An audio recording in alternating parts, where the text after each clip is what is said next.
మిత్రులందరికీ శుభోదయం. Udaybabu minimum basics ఛానల్కు మీ అందరికీ స్వాగతం. ఈరోజు ఈ కార్యక్రమంలో విద్యాధనం యొక్క ప్రాశస్యాన్ని తెలిపేటువంటి 9వ పద్యము, దాని యొక్క భావం తెలుసుకుందాం. అనంతరం ఆ పద్యము భావము మరింత బాగా మనకు అర్థమయ్యే వివరణను కూడా తెలుసుకుందాం. ముందుగా పద్యము 3 సార్లు మీకోసం, అనంతరం భావం యథాతథంగా. యస్య నాస్తి స్వయం ప్రజ్ఞా శాస్త్రం తస్య కరోతి కిం లోచనాభ్యం విహీనస్య దర్పణః కిం కరిష్యతి. యస్య నాస్తి స్వయం ప్రజ్ఞా శాస్త్రం తస్య కరోతి కిం లోచనాభ్యాం విహీనస్య దర్పణః కిం కరిష్యతి.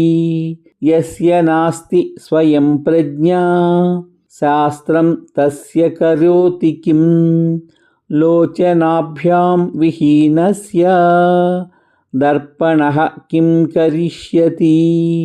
యస్య నాస్తి స్వయం ప్రజ్ఞా శాస్త్రం తస్య కరోతి కిం లోచనాభ్యాం విహీనస్య దర్పణః కిం కరిష్యతి. ఇప్పుడు ఈ పద్యం యొక్క భావం. తనకు స్వతంత్రంగా ఆలోచించే ప్రజ్ఞ లేకపోతే ఎన్ని శాస్త్రాలు చదివినా ప్రయోజనం ఉండదు. కళ్ళు లేని వ్యక్తికి అద్దం ఎంత నిరుపయోగమో, ఆలోచనా శక్తి లేని వానికి విద్య కూడా అంతే ప్రయోజనం ఇవ్వదు అని ఈ పద్యం యొక్క భావం. ఈ పద్యం యొక్క భావాన్ని మరింత వివరంగా తెలుసుకుందాం. ఈ పద్యం విద్యార్థులకు ఒక గొప్ప జీవిత సత్యాన్ని తెలియచేస్తుంది. పుస్తకాలను చదవడం మాత్రమే విద్య కాదు, చదివిన విషయాలను అర్థం చేసుకుని వాటిని సరియైన సమయంలో సరియైన విధంగా ఉపయోగించగలగడమే నిజమైన ప్రజ్ఞ. నేటి కాలంలో ఇంటర్నెట్, కృత్రిమ మేధస్సు, పుస్తకాలు వంటి అనేక జ్ఞాన వనరులు అందుబాటులో ఉన్నాయి.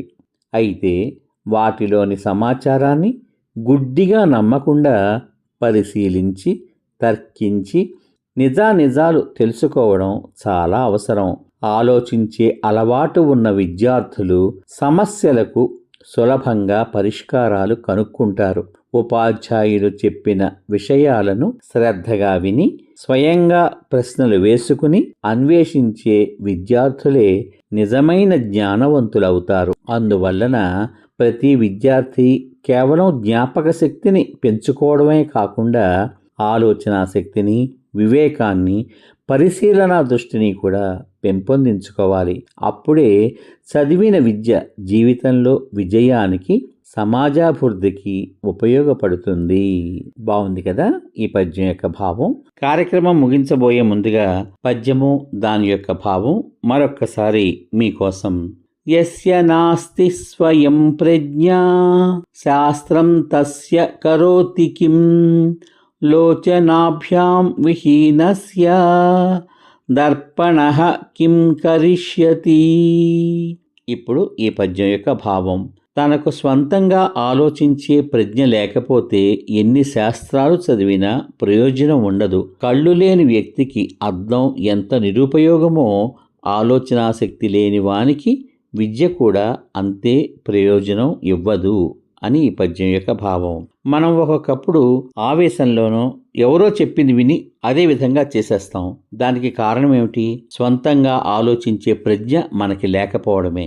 అటువంటప్పుడు ఎన్ని శాస్త్రాలు చదివినా, ఎంత పెద్ద చదువు చదివినా ప్రయోజనం ఉండదు. కవి ఇక్కడ ఆ విషయాన్ని దేంతో పోల్చాడంటే, కళ్ళు లేని వ్యక్తికి అద్దం ఎంత నిరుపయోగమో, ఆలోచనాశక్తి లేని వానికి కూడా విద్య అంతే ప్రయోజనం అసలు ఇవ్వదు అని మనకి వివరణిస్తున్నారు. ఈ పద్యం కనుక మీకు నచ్చితే మీ మిత్రులకు, బంధువులకు, స్నేహితులకు, తెలియని వారికి అందరికీ తెలియచేయండి.